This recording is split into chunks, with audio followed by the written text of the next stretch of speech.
పట్టుచీర నేసిన ఘనత చేనేతలదని Nizamabad urban MLA Dhanpal Suryanarayana Gupta అన్నారు. జాతీయ చేనేత దినోత్సవం సందర్భంగా ఓబీసీ మోర్చా ఆధ్వర్యంలో చేనేత కార్మికులకు సన్మానం చేశారు.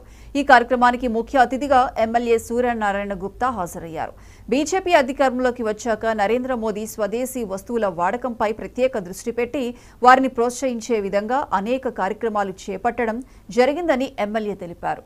చేనేత కార్మికుల శ్రమను గుర్తించిన నరేంద్ర మోదీ 2015లో భారతదేశ జాతీయ చేనేత దినోత్సవాన్ని ప్రారంభించారని ధన్పాల్ గుప్తా తెలిపారు.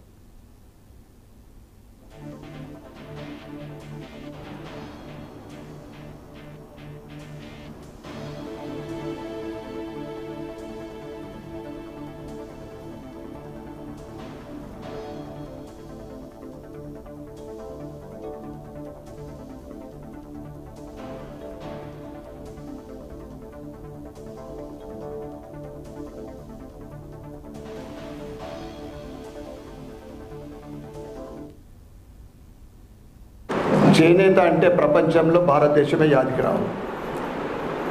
భారత స్వతంత్ర ఉద్యమంలో మరియు స్వతంత్రం సాధించడంలో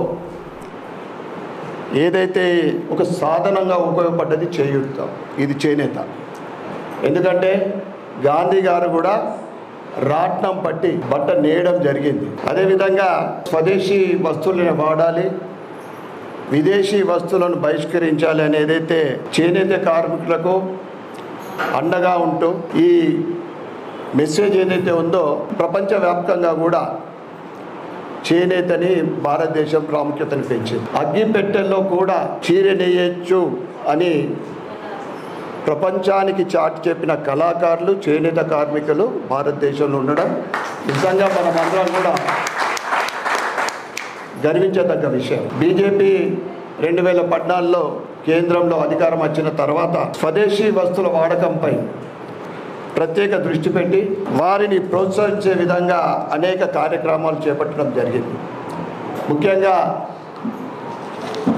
చేనేత కార్మికుల త్యాగాలను, వారి శ్రమను గుర్తించిన మన ప్రధానమంత్రి నరేంద్ర మోడీ గారు 2015 ఆగస్టు 7న చెన్నైలో జరిగిన కార్యక్రమంలో భారతదేశ జాతీయ చేనేత దినోత్సవంగా ప్రారంభించి భారత చేనేత లోగోను ఆవిష్కరణతో పాటు ఆగస్టు 7వ తేదీని జాతీయ చేనేత దినోత్సవంగా ప్రకటించడం జరిగింది.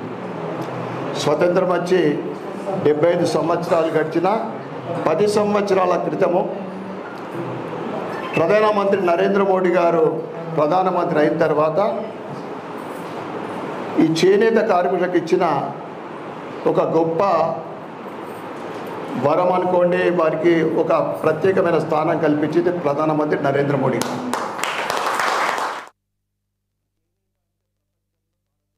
రాష్ట్రంగా